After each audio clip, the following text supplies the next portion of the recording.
Hello hi guys, very good evening. Welcome to Karthikeya IAS అకాడమీకి స్వాగతం సుస్వాగతం. ఎస్, ఈరోజు డైలీ అనాలిసిస్ హిందూ అనాలిసిస్లో 14th April 2025 మనకి ఎటువంటి టాప్ న్యూస్ ఉన్నాయో చూద్దాం. సో అటు editorials as well as important clippings అయితే మనం చూద్దాం. సో ఫస్ట్ క్లిప్పింగ్ వచ్చేసి మనకి Kerala temple opens second place to all sections అండి. అంటే మనకి వాళ్ళు ఒక టైప్ ఆఫ్ టెంపుల్స్ యొక్క గర్భగుడిలోకి అన్ని సెక్షన్స్ ఆఫ్ పీపుల్స్ని రాణిస్తున్నారు.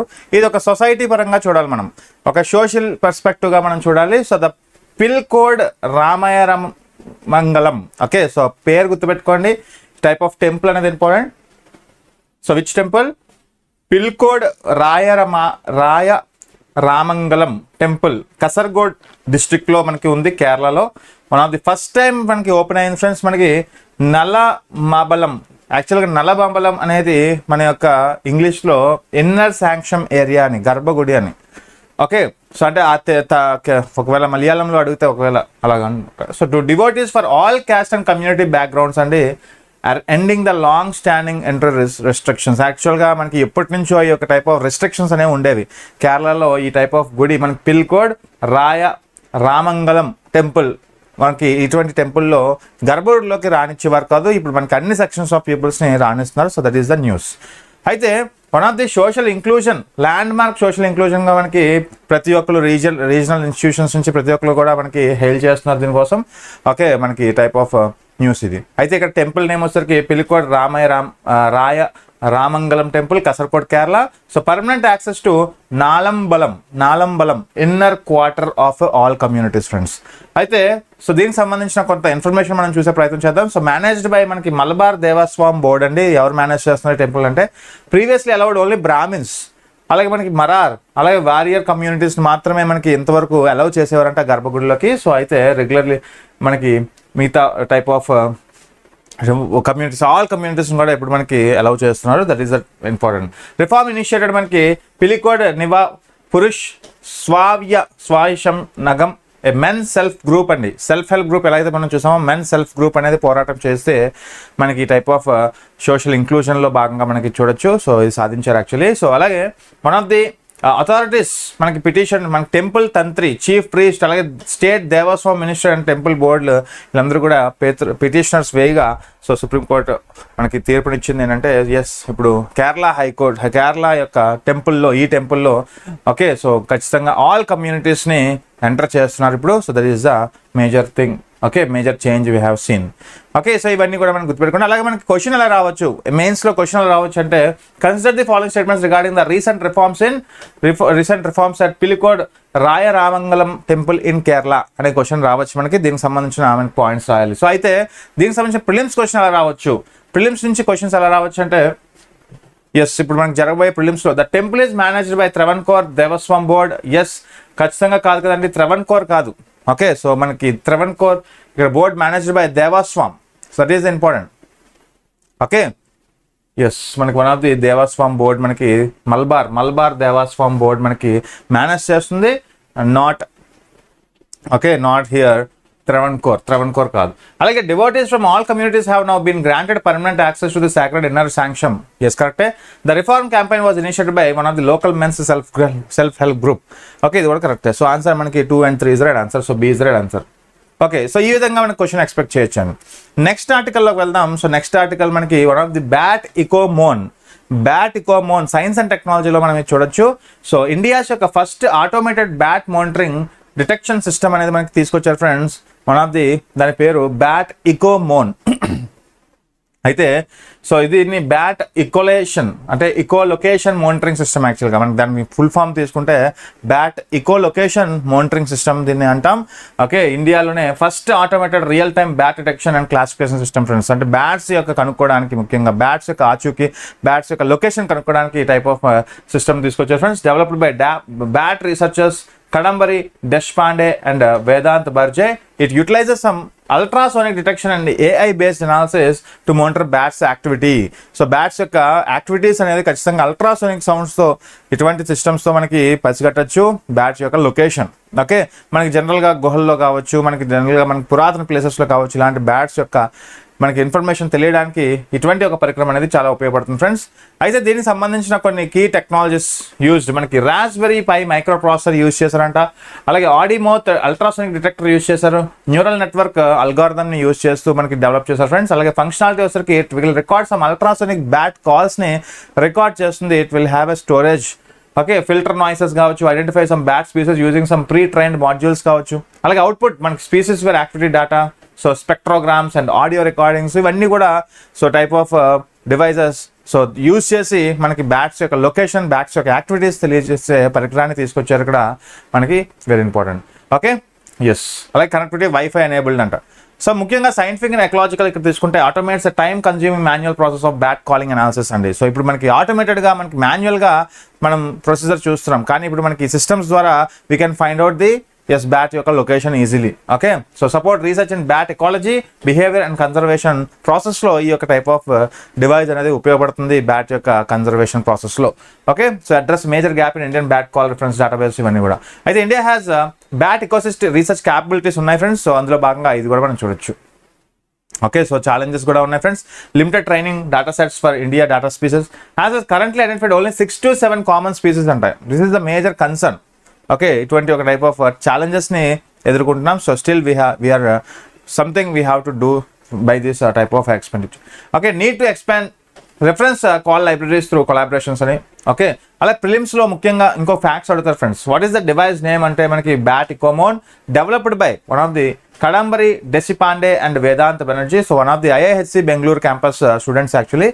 సో అలాగే కోర్ కాంపోనెంట్స్ వచ్చేసరికి రాస్బెరీ పై, అలాగే ఆటోమోస్, అలాగే సియర్ అల్గారిథం ఓకే యూజ్ చేస్తూ మనకి బ్యాట్ డివైసెస్ అనేది బ్యాట్ ఇకో మానిటరింగ్ సిస్టమ్ని తీసుకురావడం జరిగింది. ఓకే, సో ఇలాంటి క్వశ్చన్స్ అనేవి అడుగుతారు మనకి. ఓకే, సో అలాగే మనకి దీనికి సంబంధించిన చూడండి, దీనికి సంబంధించిన క్వశ్చన్ ఎలా రావచ్చు అంటే regarding bat Echomon, India's first AI enabled bat call monitor and species classification system. Yes, ఖచ్చితంగా కరెక్టే. It uses radar imaging to detect bat movement. So it uses ultrasonic అండి, అల్ట్రాసోనిక్ నాట్ రాడార్ మనకి ఉపయోగపడరు, ultrasonic use చేస్తారు but not. The device is powered entirely by solar energy. No. Without a battery అంటే no. It is wifi connectivity actually, it is not solar energy. Okay, as well it uses some convolutional neural network CNN for call classification. Yes, కరెక్టే. So ఇలా మనం type of theory నుంచి మనం questions ఎలా expect చేయొచ్చు అంటే so ఈ విధంగా మనం ఎక్స్పెక్ట్ చేయొచ్చు అండి. Okay, so will see next type of article ఏంటి చూద్దాం. Yes, very important. మనకి ఇంటర్నేషనల్ రిలేషన్స్లో భాగంగా మనకి April 2nd మనకి ఒక టైప్ ఆఫ్ హిస్టారికల్ స్టెప్ తీసుకున్నారు మనకి Donald Trump. So that is reciprocal టారిఫ్స్ని విధిస్తున్నామని April 2nd మనకి ప్రకటించారు. ఆ రోజున లిబరేషన్ డేగా మనం చెప్పుకుంటాం. సో USA యొక్క లిబరేషన్ డే ఆన్ ట్యాక్సెస్ మనకి ఎప్పుడంటే April 2nd. ఓకే, సో అయితే డొనాల్డ్ ట్రంప్ అనౌన్స్ చేసిన minimum 10% tariff on all imports with significantly high tariffs on China ఇప్పుడు మనకి 145% ఎదుర్కొంటుంది ఈ టారిఫ్స్ని. సో అలాగే మనకి India 27%, Vietnam 46% and others. This has intensified fears of global trade war. అంటే ఇప్పుడు మనకి ఎలాగా 3 months వరకు పాజ్ చేసింది ఎక్సెప్ట్ చైనా, మిగతా అన్ని దేశాలకి సుంకాలు 3 months వరకు వేయకుండా నిషేధించింది, పాజ్ చేసింది. కానీ 3 months తర్వాత కూడా it is one of the fear of world trade war. So మనకి రేపు ఉదయం గ్లోబల్ ట్రేడ్ వార్ వచ్చే అవకాశం ఉందని కొంతమంది ఎడిటోరియల్స్ హెచ్చరిస్తున్నారు. So what is the need of the our India what have to do to escape from these type of global wars అని చెప్పి మనం ఇక్కడ చదువుకోవాలి ఫ్రెండ్స్. ఓకే, సో అయితే ఇక్కడ చూసుకుంటే కీ ఇష్యూస్ అండ్ అనాలిసిస్ మనకి shift in US trade policy from globalisation to protectionism. అంటే గ్లోబలైజేషన్గా ఉండేది డొనాల్డ్ ట్రంప్ రాకముందు. సో US అనేది ఒక బెస్ట్ ఎగ్జాంపుల్ ఆఫ్ గ్లోబలైజేషన్గా ఉండేది ఫ్రెండ్స్. అంటే మనకి USA ఈజ్ ద లీడర్గా, సో ప్రతి దేశానికి సపోర్టర్గా, ప్రతి దేశానికి సో రిలాక్సేషన్స్ ఇచ్చేది బీయింగ్ ఎ డెవలప్డ్ కంట్రీ కాబట్టి. అలాంటి ఒక టైప్ ఆఫ్ డెవలప్డ్ కంట్రీ, అలాంటి ఒక గ్లోబలైజేషన్ కంట్రీ ఇప్పుడు ప్రొటెక్షన్గా అంటే ఒక సెల్ఫ్ డిపెండెంట్ అవ్వాలని చూస్తుంది ఫ్రెండ్స్, సెల్ఫ్ డెవలప్ అవ్వాలని చూస్తుంది. అంటే ఒక టైప్ ఆఫ్ స్వార్థం ఓకే చూసుకుంటుంది. సో ఖచ్చితంగా తన ఫస్ట్ డెవలప్ అయ్యి సో ఇతరులను డెవలప్ చేద్దామనే ఆలోచనతో పడింది. ఎస్, ఓకే, సో అటువంటి ఒక టైప్ ఆఫ్ ప్రొటెక్షనిజంకి వెళ్తుంది USA దేశం. హిస్టారికల్ రోల్ వస్తే the US was the principal architect of post WW2. అంటే మనకి one of the World War II టైంలో okay, so World War II టైంలో మనకి ముఖ్యంగా ఆర్కిటెక్ట్గా ఉండేది ఫ్రెండ్స్ మనకి అమెరికా, యూఎస్ఏ. ఎందుకంటే Roosevelt and Churchill, USA and UK presidents వీళ్ళందరూ ఏం చేశారంటే ఒక టైప్ ఆఫ్ యూఎన్ని స్థాపించారు, మనకి ఐక్యరాజ్య సమితిని స్థాపించారు మనకి World War II టైంలోనే. అలాంటి ఒక యూఎస్ఏ ఇప్పుడు ఈ ప్రొటెక్షనిజంకి మనకి ఒక టైప్ ఆఫ్ ప్లాన్ చేస్తుంది యాక్చువల్లీ. అంటే ఒకప్పుడు మనకి పీస్ఫుల్గా ఉండాలి అని చెప్పే దేశం ఒక టైప్ ఆఫ్ భాగస్వామ్యంగా అవుదాము, సో కొలాబరేటివ్గా వెళ్దాము, ముందుకి డెవలప్మెంట్ వైపు ముందుకు వెళ్దాము, సో మనం బాగుండాలి మిగతా దేశాలు బాగుండాలనే ఒక భావంతో వెళ్ళే ఒక దేశము ఇప్పుడు మనకి ప్రొటెక్షనిజం భావం వైపు అడుగులు వేస్తుంది. సో ఇది వన్ ఆఫ్ ది కన్సర్న్గా developing country like India's major impact అయితే చూపిస్తుంది వరల్డ్ ట్రేడ్లో. ఓకే, సో ముఖ్యంగా చూసుకుంటే ట్రంప్స్ యొక్క turn around labelled April 2nd as a Liberation Day, marking a reversal from free trade to economic nationalism under the slogan Make America Great Again. So ఇదొక slogan friends, అమెరికాని మళ్ళీ గ్రేట్గా నిలుపుదాము అని చెప్పి ఒక type of స్లోగాన్తో ఇటువంటి ఒక టైరిఫ్స్ని మనకి ప్రకటించారు మనకి one of the Trump. Okay, అలాగే దీన్ని బేస్ చేసుకొని మనకి potential object to reduce the trade deficit, అంటే వాటి యొక్క వాణిజ్య లోటును తగ్గించుకోవడానికి ఇటువంటి ఒక టైప్ ఆఫ్ ఇంపోర్ట్స్ని ఆపేస్తుంది ఫ్రెండ్స్. ఓకే, ఖచ్చితంగా ఇంపోర్ట్ బిల్స్ అనేవి ఏ దేశాలకైనా భారమే. సో యుఎస్ఏ లాంటి దేశం ఇతర దేశాలతో ఇంపోర్ట్స్ దిగుమతులు తెచ్చుకుంటుందంటే వస్తువుల్ని, అది భారమే కదా. మనకి బ్యాలెన్స్ ఆఫ్ పేమెంట్స్ యొక్క డెఫిసిట్స్ పెరిగిపోతాయి. అది ఖచ్చితంగా అటువంటి ఒక type of balance of payments లోట్ల పాటలని, ముఖ్యంగా మనకి అప్పుల్ని తగ్గించుకోవడానికి, డెఫిసిట్స్ని తగ్గించుకోవడానికి ఇటువంటి ఒక టైప్ ఆఫ్ ఆలోచన. సో మనం ఫస్ట్ సెల్ఫ్ డిపెండ్ అవుదాం, టారిఫ్స్ ద్వారా ఇతర దేశాల వస్తువుల్ని ఆపుదాము, మన దేశంలో వస్తువుల్ని మనం ప్రొడ్యూస్ చేసుకుందాము without any dependence of imports అని చెప్పి ఒక సెల్ఫ్ రిలయన్స్ వైపు వెళ్తుంది ఫ్రెండ్స్. అలాగే పొటెన్షియల్ ఫర్ ఎకనామిక్ రెసిషన్ అండి, ఖచ్చితంగా కన్స్యూమర్ ఇన్ఫ్లేషన్ మనకు వచ్చే అవకాశం ఉంటుంది. $100 good from Vietnam would now cost $146 under new tariffs అండి. అంటే ఇది ఒక ఎగ్జాంపుల్గా కేస్ స్టడీగా రాయాలి మీరు, లేకపోతే మెయిన్స్ ఎగ్జామ్లో కానీ ఏమైనా అడిగితే సో టైప్ ఆఫ్ ఎగ్జాంపుల్ రాయొచ్చు. అలాగే మార్కెట్ రియాక్షన్, అలాగే లిమిటెడ్ డొమెస్టిక్ కెపాసిటీ కూడా మనకి ఇప్పుడు సూట్ అయ్యే అవకాశం ఉంటుంది. US manufacture May struggle to meet the demand, ఖచ్చితంగా మనకి యూఎస్ఏలో మ్యాక్సిమం మనకి అదర్ కంట్రీస్ యొక్క వాళ్ళు పనిచేస్తూ సో యూఎస్ఏ డిమాండ్ని మీట్ చేస్తున్నారు ఫ్రెండ్స్. ఓకే, అలాగే మనకి ఇతర దేశాల నుంచి వస్తువులు, ఫర్ ఎగ్జాంపుల్ మన దేశం నుంచి ఫార్మాసిటికల్స్ కావచ్చు, మెరైన్ ప్రొడక్ట్స్ కావచ్చు, ఇవన్నీ కూడా మనం ఎక్స్పోర్ట్ చేస్తున్నాం యూఎస్ఏ లాంటి దేశానికి. ఇప్పుడు కానీ ఇలాంటి ఆంక్షలు విధించిందంటే ఖచ్చితంగా యూఎస్ఏ యొక్క ప్రజల యొక్క డిమాండ్ని ఖచ్చితంగా మీట్ అవ్వలేని పరిస్థితి ఉంటుంది. అప్పుడు ఇన్ఫ్లేషన్ వచ్చే అవకాశం ఉంటుంది దేశంలో. సో ఖచ్చితంగా మనకి డెవలప్డ్ కంట్రీస్లో ఇన్ఫ్లేషన్ అనేది చాలా చాలా డేంజర్. సో అది మనకి ఇన్ఫ్లేషన్ అనే కాన్సెప్ట్లో మనం చెప్పుకుంటాం. ఓకే, సో ఇన్ఫ్లేషన్ మనకి ఫ్యూచర్లో వచ్చే అవకాశం ఉంటుంది. సో దాన్ని కన్జ్యూమర్ ఇన్ఫ్లేషన్ అంటాం ఫ్రెండ్స్. ఎందుకంటే డిమాండ్ ఖచ్చితంగా మీట్ అవ్వాలి అంటే మన చైనా కానీ, ఇండియా కానీ, సో ఇలా డిఫరెంట్ దేశాలు ఎక్స్పోర్ట్ చేసే వస్తువులు వాళ్ళకి అవసరం.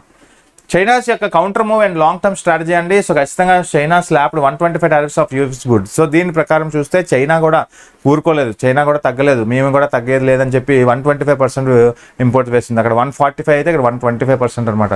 సో ఇలా మనకి ఒక టైప్ ఆఫ్ ప్రతి కంట్రీ కూడా ఒక ప్రొటెక్షనిజం భావనలోకి వెళ్తుంది ఫ్రెండ్స్. సో ఇలా మనకి గ్లోబల్ ట్రేడ్ వార్ వచ్చే అవకాశం ఉంటుంది. ప్రతి దేశం ఇలాగ ప్రొటెక్షనిజం కోసం ఆలోచిస్తే గ్లోబలైజేషన్ అనేది, free flow of goods and services from one country to other country అనేది మనకి థీమ్ అనేది మిస్ అవుతుంది. సో అలా మిస్ అయితే మళ్ళీ మనకి 1991లో ఏదైతే క్రైసిస్ వచ్చిందో, 2008లో ఏదైతే క్రైసిస్ వచ్చిందో అలాంటి క్రైసిస్ వచ్చే అవకాశం ఉందని చెప్పి నిపుణులు వాళ్ళ యొక్క పాయింట్స్ని తెలియజేస్తున్నారు ఫ్రెండ్స్. అలాగే ఇండియాస్ యొక్క position between opportunity and challenge present ఇప్పుడు నీడ్ ఆఫ్ ది అవర్ ఏంటంటే India should have to be build our self డిపెండెన్స్గా మనకి డెవలప్ అవ్వాలి.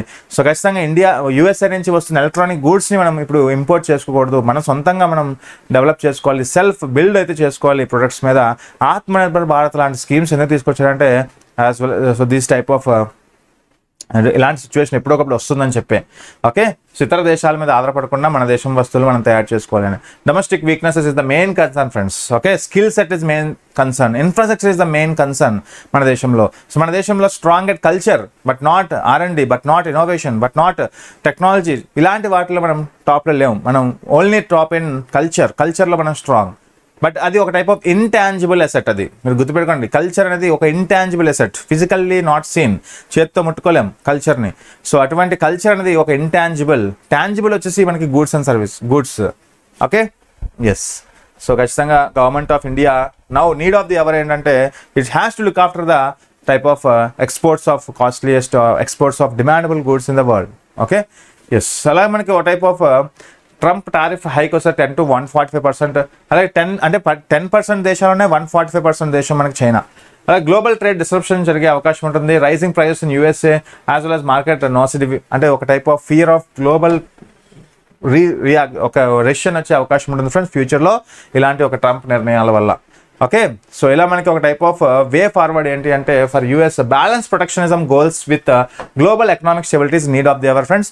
గ్లోబల్గా మనకి ఎదగాలి, మ్యూచువల్ విన్ విన్ సిచ్యువేషన్ అవ్వాలి. ఇక్కడ యూఎస్ఏ విన్ అవ్వాలి, అలాగే ఇతర దేశాలు విన్ అవ్వాలనే ఒక ప్రొటెక్షనిజం బ్యాలెన్స్ ప్రొటెక్షన్తో మనం అప్రోచ్ అవ్వాలని చెప్పి యూఎస్ఏ అది need of the hour. USA ఖచ్చితంగా అటువైపు ఆలోచించాలి. సో అలాగే మనకి ఇప్పుడు 3 months రిలాక్సేషన్ ఇచ్చింది దానికోసమే. యాక్చువల్లీ ఇలాంటి ఒక టైప్ ఆఫ్ ఉన్నాయని, డిఫికల్టీస్ ఉన్నాయని, ఛాలెంజెస్ ఉన్నాయని చెప్పి ఒక 3 months ఒక టైప్ ఆఫ్ రిలాక్సేషన్ ఇచ్చింది ఫ్రెండ్స్. అలాగే ఖచ్చితంగా avoid over burden domestic consumers. ఖచ్చితంగా for India formulate comprehensive industrial policy beyond PLI. Production linked intensive అనేది ప్రెసెంట్ ఉంది. దీనికన్నా ఇంకొంచెం బియాండ్గా ఆలోచించి, ఇంకా ముందుకు ఆలోచించి, ఇంకా మనం సొంతంగా ఎటువంటి ఇంపోర్ట్స్ మీద ఆధారపడకుండా, so how we have to self reliance in domestic goods, okay, imported goods మీద ఆధారపడకుండా మనం ఎలా తయారు చేసుకున్న కాంప్రహెన్సివ్ పాలసీ అనేది నీడ్ ఆఫ్ ది అవర్. అలాగే negotiable trade agreements as well as diverse export base అనేది, exports we have to base పెంచుకోవాలండి. ఎక్స్పోర్ట్ బేస్ మన దేశం పెంచుకోవాలి. We should not depend upon imports. So ఇలా మనకి గ్లోబల్ ఎకానమీలో మనకి నీడ్ ఆఫ్ ది అవర్ వచ్చేసరికి WTO need reforms to mediate trade conflicts. ఇటువంటి ట్రేడ్ కాన్ఫ్లిక్ట్స్ వస్తున్నప్పుడే కదా మనకి WTO పని ఉంటుంది. So world trade organization should look after for this type of resolutions ఖచ్చితంగా. ఓకే, సో ఇలా మనకు క్వశ్చన్ అనేది రావచ్చు friends. USA tariffs escalate under Trump's marks shift from free trade to protectionism.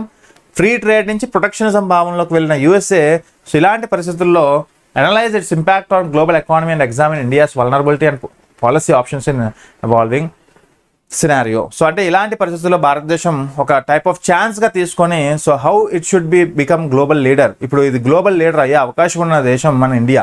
అటువంటి ఇండియా ఇప్పుడు మనకి ఒక అవకాశం తీసుకొని సో ఇండియా ఎలా మనకి ముందుకు వెళ్ళాలి ఈ టైంలో, అలాగే ఇండియా దీన్ని ఎలా యూటిలైజ్ చేసుకోవాలి అనేది మనం పాయింట్స్ విషయంలో రాయాలి. Okay, yes next type of question చూసుకుంటే recently India and Italy have agreed to deepen its strategic cooperation across key sectors like trade, defense, clean energy and high technology. ఇది నిన్న కూడా చూసాం ఫ్రెండ్స్. మనకి రీసెంట్గా ఇటలీ ప్రైమ్ మినిస్టర్ ఎవరు friends, Antonio తజాని మనకి రీసెంట్గా విజిట్ చేశారు భారతదేశానికి. సో దాంట్లో భాగంగా ఇప్పుడు మనకి హాల్ట్ అయిపోయిన ఇండియా EU రిలేషన్స్ ఏవైతే హాల్ట్ అయిపోయో అవి మళ్ళీ రీబిల్డ్ చేయడానికి ప్రయత్నిస్తున్నారు. సో యాజ్ వెల్ యాజ్ మనకి ఇంకొక type of IMECC, India middle east Europe economic కారిడార్ని కూడా మనకి ఎప్పటి నుంచో హాల్ట్ అయింది. సో ఇప్పుడు మళ్ళీ ఇది రీబిల్డ్ చేయడానికి ప్రయత్నిస్తున్నారు EU ఇండియా సహకారంతో. అంటే ఇప్పుడు USA అనేది అందరికీ కూడా ఒక శత్రు దేశంగా మారిపోయింది ఫ్రెండ్స్. అలాంటి టైంలో ఇండియా యొక్క ప్రెజెన్స్ అనేది అవసరం. ఇప్పుడు ఇండియా EU చేతులు కలుపుతూ సో ట్రేడ్స్ కావచ్చు, ఇప్పుడు one of the need of the hour. Yes, ఖచ్చితంగా we have to utilise this situation. Okay, so ఇలా ఒకసారి మనం చూసాం. So India EU focused on joint strategic action plan మనకి 25-29 అంటే 4 years స్ట్రాటజిక్ యాక్షన్ ప్లాన్లో వెళ్ళబోతుంది ఫ్రెండ్స్. సో ఖచ్చితంగా ప్రధానమంత్రి మోడీ సో సహాయంతో యాజ్ వెల్ యాజ్ ఇటలీ యొక్క యూరప్ యొక్క ప్రైమ్ మినిస్టర్ యొక్క సహాయంతో కూడా సో ఇవి మనకి సక్సెస్ అయ్యే అవకాశం ఉంది. ఓకే, సో ఇలాంటి మనం నిన్న కూడా ఇది చూసాం ఫ్రెండ్స్, దీనికి సంబంధించిన న్యూస్ ఒకటి. ఓకే, నెక్స్ట్ వన్ మనం చూస్తే ఇక్కడ చూడండి మనకి నెక్స్ట్ ఒక type of researchers from Sree Chitra Tirunal institute for medical sciences and technology తిరువనంతపురంలో మనకి successfully developed novel indigenous real time ల్యాంప్ని తీసుకొచ్చారు ఫ్రెండ్స్. ఇది ఎర్లీ డిటెక్షన్ ఆఫ్ ట్యూబర్కులోసిస్, టీబీని గుర్తించడానికి ఒక ఎర్లీ సిస్టమ్గా చెప్పొచ్చు మనం. సో చాలా ఇంపార్టెంట్ ఇన్వెస్టిగేషన్, ఒక ఇన్వెన్షన్ చెప్పుకోవచ్చు భారతదేశం నుంచి. ఓకే, భారతదేశం నుంచి లోకల్గా మన వాళ్ళు ఇండియన్స్ ఇలాంటి ఒక టైప్ ఆఫ్ ల్యాంప్ అని తీసుకురావడం, అది కూడా detection of early TB. Okay, ప్రపంచ దేశాలకి ఒక ఎగ్జాంపుల్గా మనం చెప్పుకోవచ్చు అండి. అయితే ఏంటిది ఈ RT-LAMP-SA అంటే ఏంటంటే మనకి one of the molecular diagnostic tool. ఇది ఒక టూల్ అండి, similar to GeneXpert and Truenat.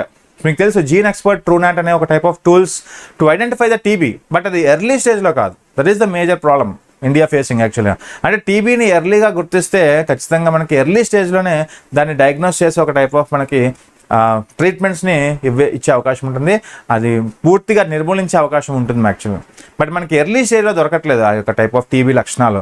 So మనకి at the type of middle stage కావచ్చు, అట్ ద మనకి లాస్ట్ స్టేజ్లో మనకి టీబీ ఉందని తెలుసుకోవడం వల్ల మనకి ప్రయోజనం లేదు. అప్పటికే మనకి డిఎన్ఏ మొత్తం కూడా ఆ టీబీతో నిండిపోతుంది. సో ఎర్లీ స్టేజ్లో మనకి టీబీని కనుక్కునే ఒక ప్రక్రియ మనకి తీసుకొచ్చారు, దాన్ని RT-LAMP-SA. అయితే ఇది అన్లైక్ RT-PCR. ఓకే, సో ఒక టైప్ ఆఫ్ RT-PCR తెలుస్తుంది ఫ్రెండ్స్ మనకి, one of the polymer chain reaction, real time polymer chain reaction అనేది ఒక మీకు టైప్ ఆఫ్ మీకు కోవిడ్లో బాగా వినిపించింది. కోవిడ్లో మీకు సైకిల్స్ అనేవి 35 సైకిల్స్ లోపల మీకు కోవిడ్ ఉంటే, ఓకే, మీకు RT-PCR సైకిల్ అనేది 35 సైకిల్స్ చేస్తూ ఉంటారు. ఆ 35 సైకిల్స్లో మీకు ఎక్కడైతే మ్యాచ్ అయిందో RNA DNA, అంటే కరోనా యొక్క RNA అలాగే మన యొక్క DNA. సో ఇలాగా మనకి DNA ఏం చేశారు, ట్రాన్స్లేట్ చేశారు, మనకి హాఫ్ చేసి RNAగా కన్వర్ట్ చేసి RNA కరోనా RNAతో మ్యాచ్ చేసి ఎక్కడైతే మ్యాచ్ అయిందో 35 సైకిల్స్ ఎక్కడైతే మ్యాచ్ అయిందో, మ్యాచ్ అయితే కరోనా ఉన్నట్టు, మ్యాచ్ అవ్వకపోతే కరోనా లేనట్టు. అలాగే RT-PCR అనేది used in TB also. RT-PCR test అనేది యూజ్డ్ ఇన్ టీబీ ఆల్సో. అయితే it requires 3 different temperature cycles అండి. But RT-LAMP works at a single temperature, that is very important. అంటే ఇప్పుడు RT-LAMP అనేది RT-PCR టూల్కి రెండింటికి డిఫరెన్స్ ఏంటంటే, RT-PCR 3 టైప్ ఆఫ్ టెంపరేచర్స్ అనేవి ఉండాలి మనకి టీబీని కనుక్కోవడానికి. బట్ RT-LAMP వచ్చేసి మనకి one time real time lamp అనే ఒక టైప్ ఆఫ్ అరే ద్వారా, టూల్ ద్వారా we can know the TB at early stage, అది కూడా ఒక స్టేజ్లోనే. Okay, the test uses some 6 premises ఆఫ్ DNA amplifications అని కంపేర్ టు 2 ఇన్ RT-PCR. RT-PCRలో DNAస్ని 2 టైప్స్ ఆఫ్ సైకిల్స్లో మనం ఐడెంటిఫై చేస్తాం. బట్ ఇక్కడ మనకి RT-PCR మనకి వన్ ఆఫ్ ది టూల్ RT-LAMPలో మాత్రం it will use a single temperature, that is a major important. Okay, so ఇలా డిఫరెన్సెస్ గురించి చదువుకోవాలి. అలాగే మనకి ఇండియా యొక్క స్ట్రాటజీ ఏంటి, టీబీ కంట్రోల్ స్ట్రాటజీ ఏంటంటే, as of 2023 around 79% of pre-symptomatic TB cases in India were still being డయాగ్నైజ్డ్ using some type of microscopy friends. Okay, while 21 used a molecular test. అంటే మనకి 2023 డేటా అయితే మనకి హిందూ పేపర్లో ఇచ్చారు. సో దీని ప్రకారం కూడా మనకి క్వశ్చన్స్ రావచ్చండి. అలాగే మనకి 2025 మనకి టీబీ గోల్గా కూడా పెట్టుకున్నాం. సో ఖచ్చితంగా మనకి one of the national strategic ప్లాన్లో భాగంగా 2027-2025 ఎండింగ్ కల్లా we have to reduce the TB మనకి దేశమంతటా కూడా. సో ఇది మనకు ఒక type of programme. Yes, so దీని నుంచి క్వశ్చన్ ఎలా రావచ్చు. ఓకే, నెక్స్ట్ వన్ మనం చూసుకుంటే governors conduct and judgement significant అండి. ఖచ్చితంగా ఇది ఇంపార్టెంట్. సో రీసెంట్గా మీకు తెలుసు సుప్రీంకోర్టు ఆర్డర్ తీర్పుని సంచలనం చేసింది తమిళనాడు గవర్నమెంట్ పాస్ చేసే 10 బిల్స్ ఏవైతే ఉన్నాయో ఆ 10 బిల్స్ గవర్నర్ ఆమోదం ఇవ్వలేదని చెప్పి, సో తమిళనాడు గవర్నమెంట్లో ఉండే గవర్నమెంట్ పిటిషనర్స్ కొంతమంది ఏం చేసి సుప్రీంకోర్టుకి వెళ్ళారండి. సో సుప్రీంకోర్టు యొక్క హిస్టారిక్ తీర్పు ఇచ్చింది ఏంటంటే, ఈ 10 బిల్స్ ఏవైతే మనకి పెండింగ్లో ఉన్నాయో ఎటువంటి టైప్ ఆఫ్ సజెషన్స్ ఇవ్వకపోవడం, ఎటువంటి రీకన్సిడర్ చేసుకోమని మళ్ళీ తిరిగి పంపించడం లేదని చెప్పి, అంటే 10 సంవత్సరాలు అంటే 10 బిల్స్ కూడా కొంత ఎక్కువ కాలం పాటు గవర్నర్ చేతుల్లో ఉండిపోవడం వల్ల ఆటోమేటిక్గా అవి బిల్స్గా మారే అవకాశం ఉందని చెప్పి సుప్రీంకోర్టు తీర్పునిచ్చిందండి. సో మనకి one of the B N Ravi, so one of the very important. So Kerala యొక్క తమిళనాడు యొక్క గవర్నర్ బిఎన్ రవి గవర్నర్గా ఉన్నప్పుడు, సో మనకి నెంబర్ ఆఫ్ బిల్స్ని పాస్ చేసి ఆ బిల్స్ అనేది అసెంట్ ఇవ్వకుండా, అలాగే ప్రెసిడెంట్ యొక్క రిజర్వ్ కూడా చేయకుండా తన దగ్గర ఉంచుకోవడం వల్ల సో అవి మనకి ఆటోమేటిక్గా బిల్స్గా యాక్ట్స్గా మారచ్చు అని చెప్పి సుప్రీంకోర్టు చెప్పింది. తద్వారా తమిళనాడు గవర్నమెంట్ అనేది ఒక హిస్టరీ క్రియేట్ చేస్తుంది. తమిళనాడు గవర్నమెంట్ ఇప్పుడు మనకి ఆ 10 బిల్స్ ఏవైతే ఎనాక్టెడ్ బిల్స్ ఉన్నాయో ఎనాక్టెడ్ బిల్స్ కాస్త యాక్ట్ రూపంలో ఆటోమేటిక్గా మార్చే అవకాశం ఉంది ఒకసారి మనకి గవర్నమెంట్ ఫైల్ క్లియర్ అయితే మాత్రం. ఓకే, సో ఖచ్చితంగా ఇది ఇంపార్టెంట్ ఫ్రెండ్స్. సో చూడండి, in the state of Tamil Nadu versus governor of Tamil Nadu and other 2 judges benches of supreme court of India led by justice Pardiwala and justice Mahadevan reaffirmed that governors powers are limited and must follow constitutional boundaries. అంటే చాలా మంది అనుకుంటారు governor అత్యున్నత స్థానం కదా, one of the defender of the constitution కదా, అలాంటి governors యొక్క పవర్ అనేది సుప్రీంకోర్టు ఎలా మనకి తగ్గిస్తుంది అని.